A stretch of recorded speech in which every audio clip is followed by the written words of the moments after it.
Hello, guys. Hello, Maribel, what's up? Hello guys, everything fine here? I hope you are good. I'm pretty much since my boyfriend and I went to an information fair about Peruvian food. It's called Peruvian Taste. Wow, I can imagine you learn a lot about Peruvian food.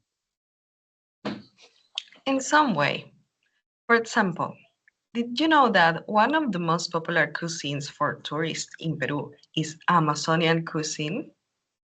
I have no idea. What do tourists like about Amazonian food? The fact that it focuses on ingredients from the rainforest, camu camu, aguaje, or exotic fish. Chefs are preparing traditional dishes but adding modern twists. I think this trend is fascinating because it highlights biodiversity. Vibrant colors and fresh taste really make the dishes stand out. That sounds amazing. I've noticed that trend too. In fact, some of my friends were going to attend the festival Sabora Selva. Wasn't it supposed to welcome like 40,000 people? Yes, around 44,000 actually. If that many people attend, it shows how popular these flavors are becoming. Honestly, if more restaurants served ceviche amazónico, I would eat it every week. I agree, it's unique, but do you think it might be too exotic for some? I mean, not everyone is ready to try camu camu juice instead of lime. Maybe, but if people don't try new things, they will never know. If you taste it once, you would realize it's refreshing enough to replace lime. Well, speaking of trends, another one growing a lot is plant-based food. More people are eating vegan or vegetarian dishes, and not only for health, but also for the environment. At first, people thought if it was too modern, but now even elder adults enjoy it. Interesting. When I first heard about vegan ceviche, I thought it was supposed to be a joke. How can ceviche exist without fish? I thought the same. When I tried vegan food the first time, I believed it wasn't going to be tasty enough, but I was wrong. The flavors are so creative, and sometimes you don't even notice it's meat free. If you try in vegan lomo saltado with lentils, you'd be surprised. I can imagine. Actually, if people combine plant-based food with Amazonian ingredients, it could be both healthy and exotic. Exactly. And the price is another thing. Vegan food can be cheaper than going to a fancy restaurant with meat dishes. Honestly, paying too much for a steak isn't always worth it. Well, that brings me to another trend, the modern reinterpretation of classic Peruvian dishes. For example, chef make deconstructs lomo saltado. I tried one last week, stick medallions, straw fries, and a reduced sauce. It looked artistic, but I felt it was almost too abstract. I know what you mean.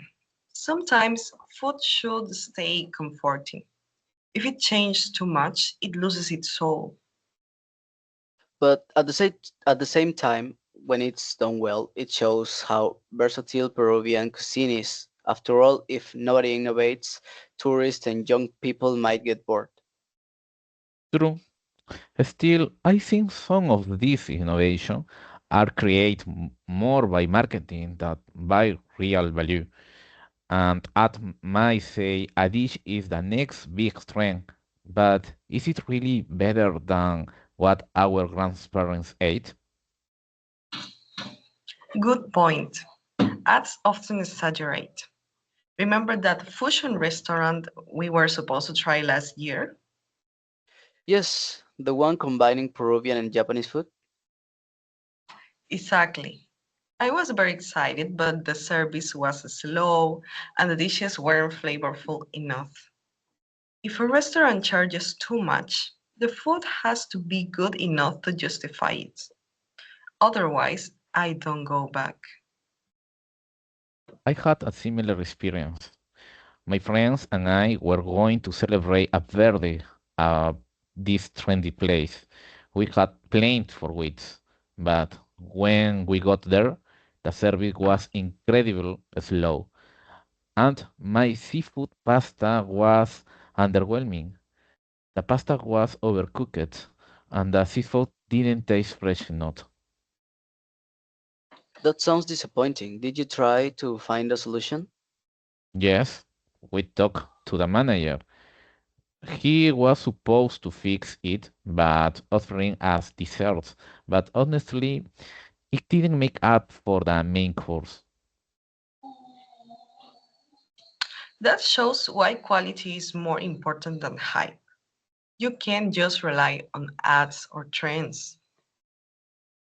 Exactly. For me, value is about balance. If a dish is too expensive and not tasty enough, it's simply not worth it.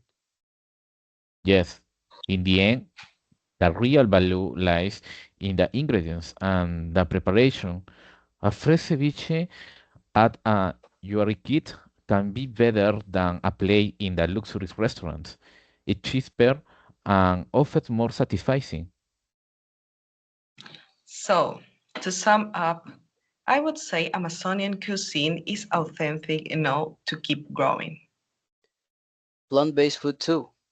It's healthier, more sustainable, and innovative enough to attract all kind of people.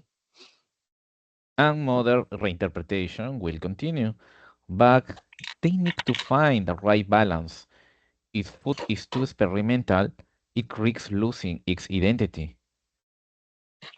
Exactly.